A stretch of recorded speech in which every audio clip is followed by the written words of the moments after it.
So Jason. So what? Oh, I'm chicken and stuff here. So You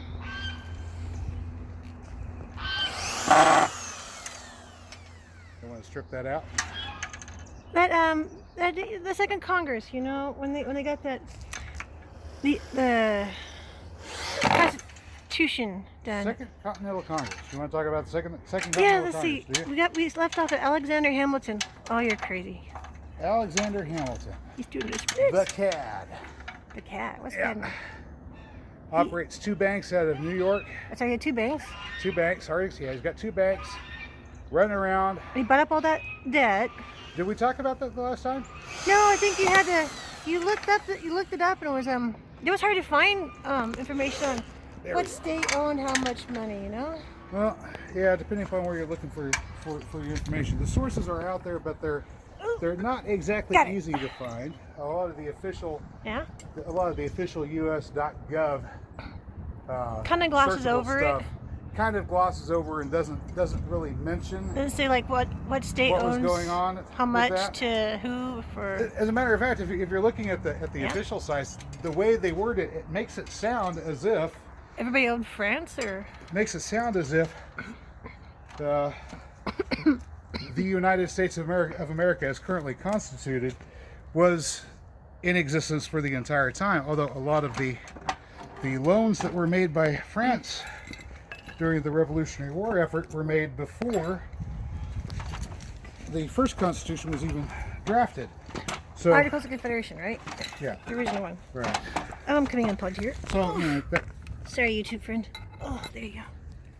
You're looking at the ground. We're back. I suppose it leads to a bit of a confusion as to who it is that should be owing that debt in the first place, because it was loaned to the states, right? The country didn't exist, right? So yeah, the first bond issues were issued to the states, right?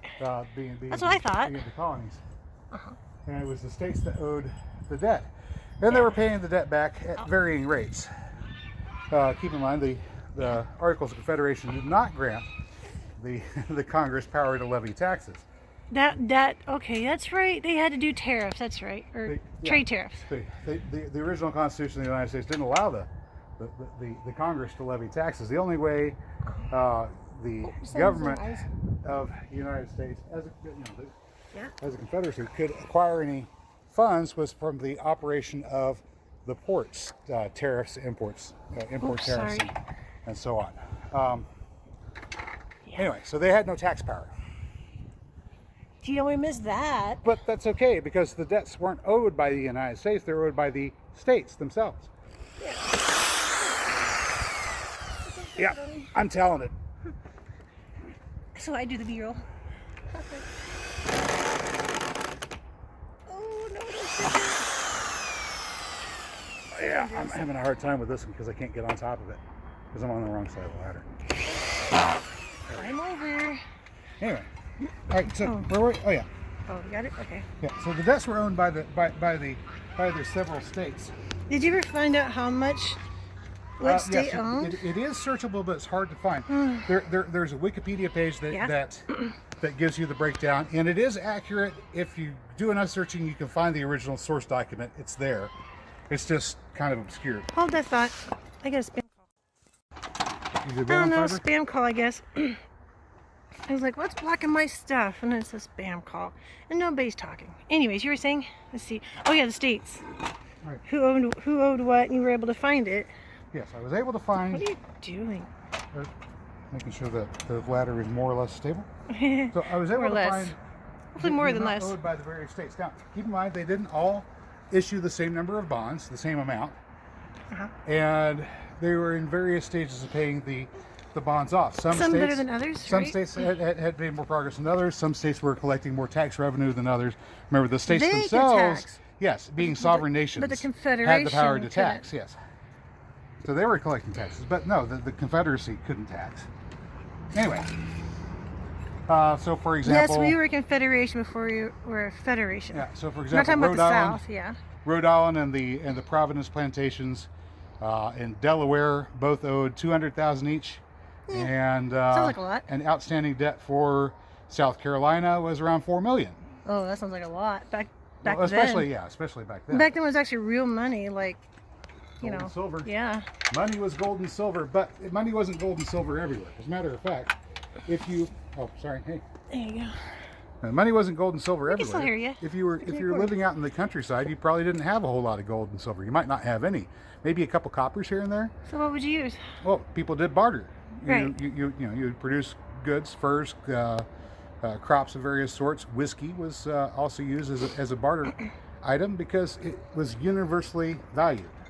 It's kind of important if you're wanting to have something to use as a medium of exchange that has a value to everyone. Everyone looks at that and goes, well, yeah, that's whiskey. That's that's good for medicine. It's good drink. You use it for sanitation. In any case, out in the countryside, whiskey was used as a means of exchange. And this is, of course, important for the next part of our story, because Alexander Hamilton managed to talk the Second Continental Congress. Taxing, right? I don't think he had to talk very hard into consolidating all of the states' separate war debt.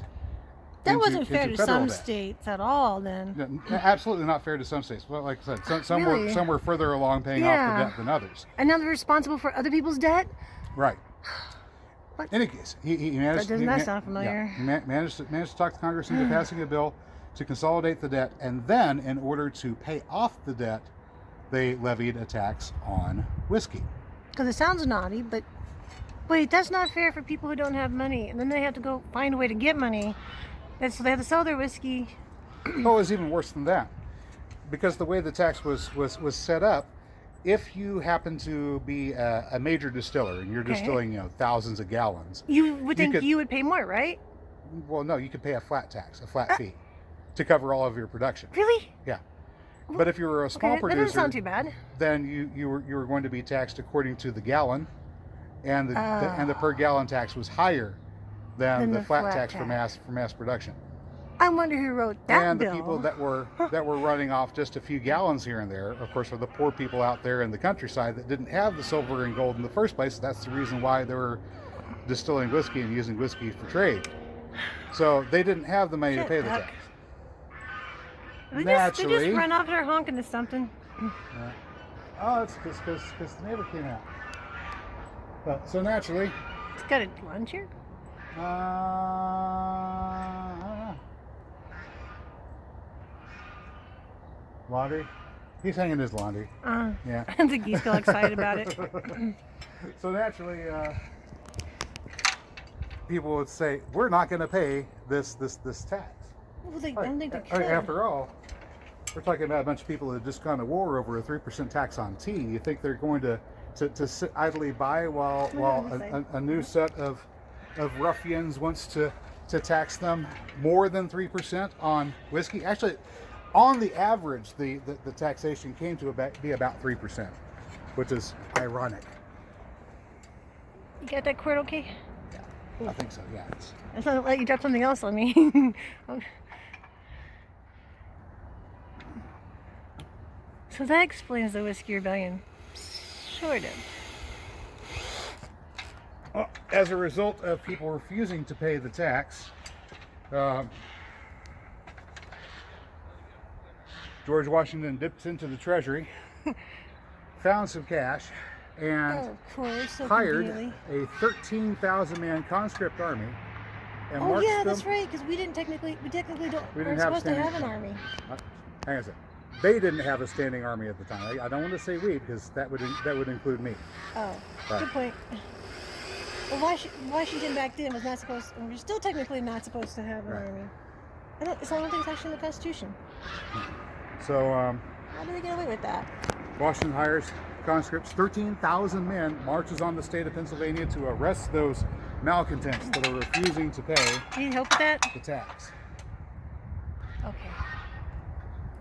And that was, in effect, really the first American Civil War, but it wasn't much of a war because it was put down immediately. The rebellion wasn't much of a rebellion. It was just simply, hey, we can't pay your tax, so we're not going to. I'm supposed to be helping, but I'm holding the phone. As a result of that simple declaration of, hey, guess what? You guys messed up.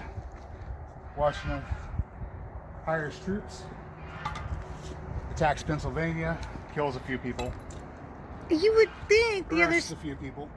Why didn't they, like, I don't know, why didn't they, the neighboring states, okay, probably by the time they found out about it, it was put down already, so. Yeah, you wonder why the rest of the states Yeah. didn't rally in the Where were defense of they? Pennsylvania when Pennsylvania was being assaulted.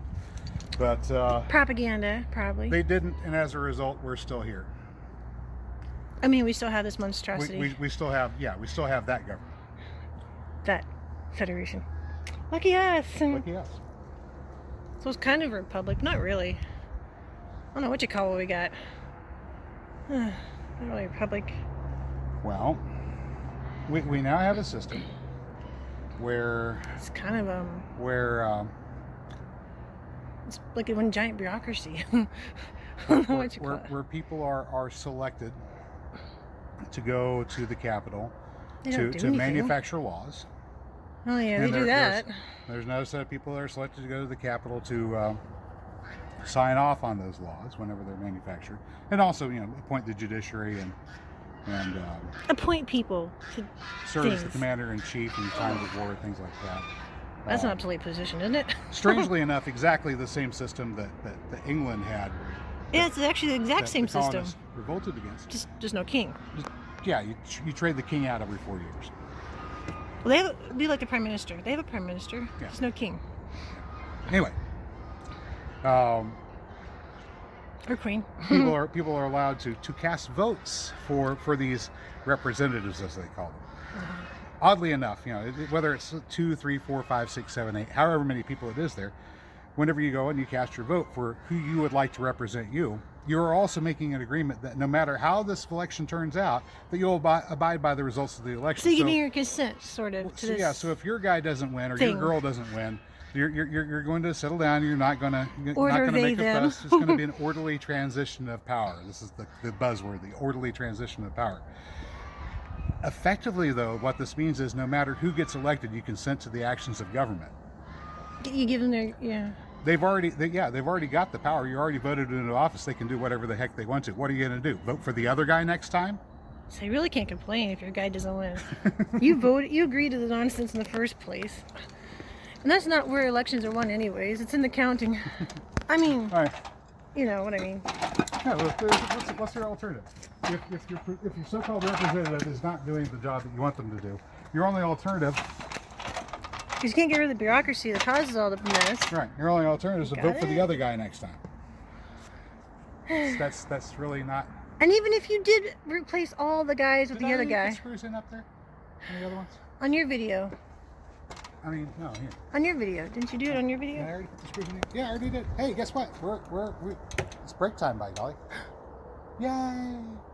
Okay, so if you were to replace every single person, you know, say you vote them all out, Never gonna happen, but okay. let's say it did. Well, let's say it did. I think we'd be right here where we would be stuck with the same potato, Well, yeah, tomato, tomato. within about 6 years. If you were fortunate enough to turn all the tumblers so that everything fell just into place the way it needed to really make something happen So in every Washington, elected D.C., official was completely replaced with the other guy. within 6 years, we'd be right back to where we are. I don't think anything would change. Well, no, because the bureaucracy never goes home.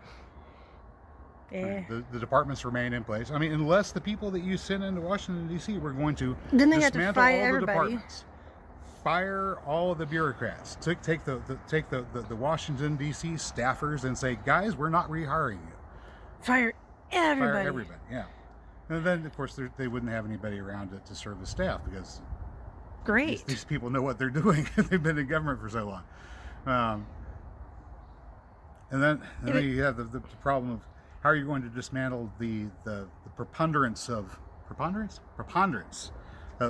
bills and laws that have been created and passed that they're just sitting there moldering on the books to the They're point not where really the average laws. American is committing crimes every day without even realizing They're not that really committing laws. crimes. They're not Those laws are in the still on books. Constitution. They're just, I don't know. Some department enforces whatever regulation they decide to. You remember that when we went to the CPA, and he had to wait to find out which IRS laws are going to be enforced, so he knew which. Oh, what was it? I think it was that house that short sale years ago. Yeah. He literally had to wait to decide, to wait to find out when. So how are we going to do the taxes this year? Well, we don't know because we don't know what rules they're going to be using. Where'd my chair go? I don't know. It's probably buried. No, it's inside. Yeah, I'll be right back, YouTube friend. Oh, hi. Where are we at? Oh, I had to stop and get my kitty chair out. Whiskey Rebellion. Let's see. And then we say we replace all the bureaucracy. Oh yeah, kind of jumped around. Whiskey Rebellion, the illusion of consent. Oh yeah, voting. Voting, the illusion of consent. Yeah. This might be a part 3. I might have to do this in a couple parts. Government does things all the time that you don't approve of. They do things all the time I don't approve of. It's government for you. But it's not like you can call up your congressman and say, hey, I don't want you doing this stuff anymore. They'll go, well, thank you for your call. Your call is very important to us, blah, blah, blah, blah, blah. And then they're going to turn around and do the same thing that they were going to do anyway. Right. If they do anything, if they even show up at all. They got the job. They don't have to show up. That's the kind of job I need. Yeah, I'm going to get the job and I don't have to show up. Oh yeah, that reminds me. Can we mention that particular politician's name? Oh, I shared my last video. I shared the YouTube link. Did you? To the Tim Pool IRL where she shows up. No, I'm talking about. Okay, remember whenever you had the cleaning service and I was helping you out with the cleaning service, and we went. Well, I wouldn't say the guy's name. We went to a certain. I'm sure somebody we might went know. to a certain business that, let's say, kind of has a monopoly on a certain activity, gambling, in the state of Oklahoma.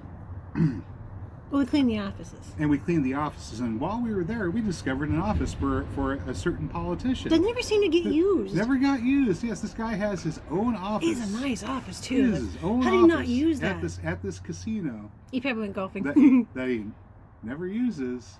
And we're sitting here looking at it going, so this guy, while he was in office, was doing stuff on the behalf of the people operating the casino. And as payment for his help getting, well, that's everywhere. It's not just here. It is everywhere. And payment for his help getting certain things done, like making sure that they could run their games, but other people couldn't. He gets his own little corner office.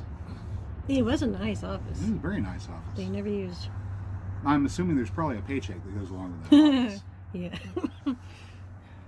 And it's not just limited to that one particular politician That's how they do. We will not name because I don't want to disappear overnight someday. Yeah. Right. But well, everybody knows it, especially if you're from Oklahoma. But we have seen with our own eyes the setup that people get whenever they go in and they play ball.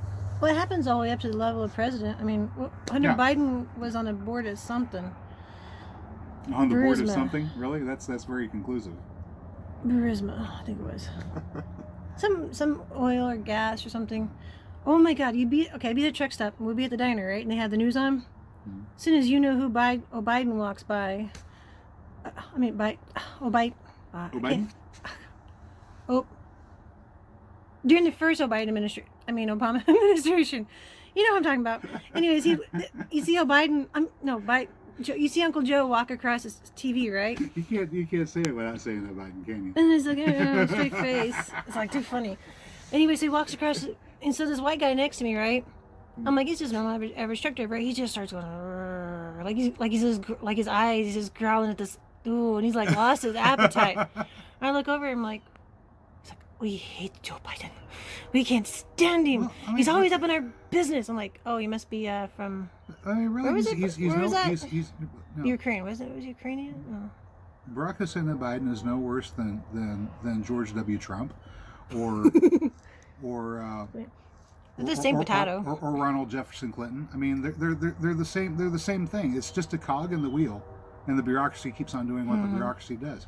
Come April 15th, you're going to get taxed no matter who got voted into office. Yeah, don't I feel charitable? But it's for the good of the country, my butt.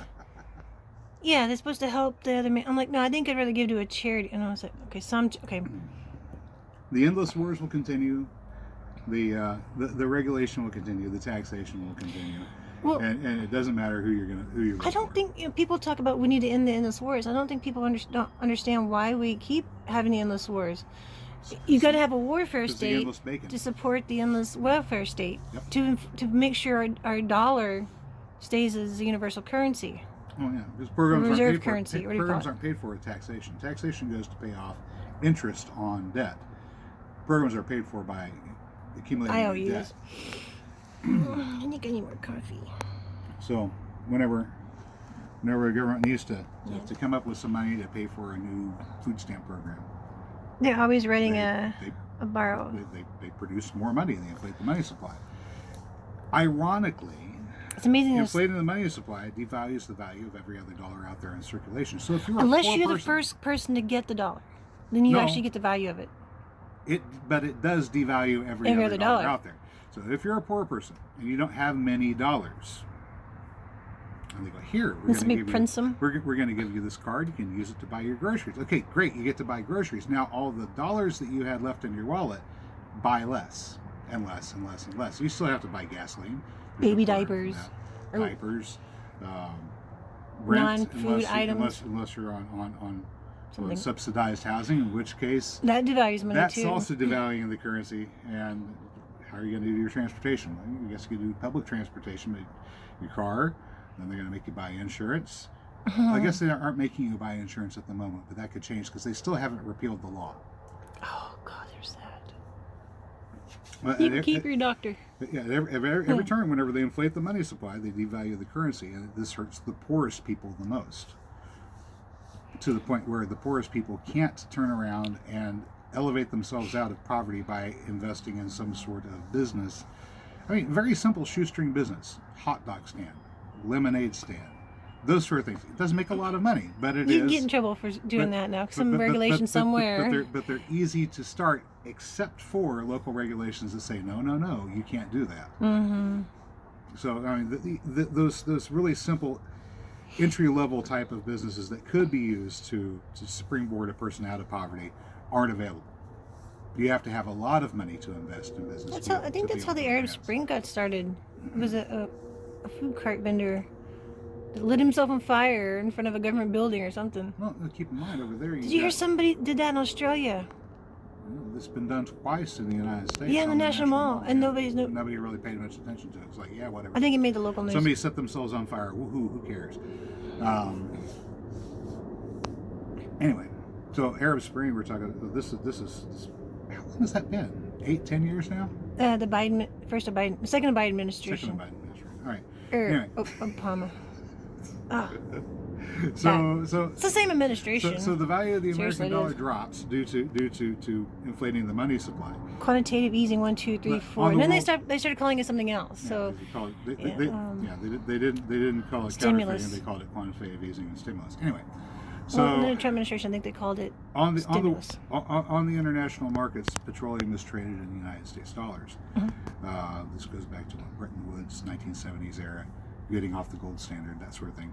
But I don't think it was whenever money. you're making 72, I think it was. whenever you're making money by selling petroleum, you get U.S. dollars, Petrodollar. There you go.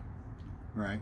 And there are a few countries out there that actually own the means of production for some oil. They own the oil, and so they sell it, and then they give their citizens a stipend from the sale of oil. So there are people that are depending upon that stipend for their livelihood. If you're used to spending $10 a week for your groceries, Right. and one day you wake up and you discover that your stipend will only buy you $5 worth, Or half as much.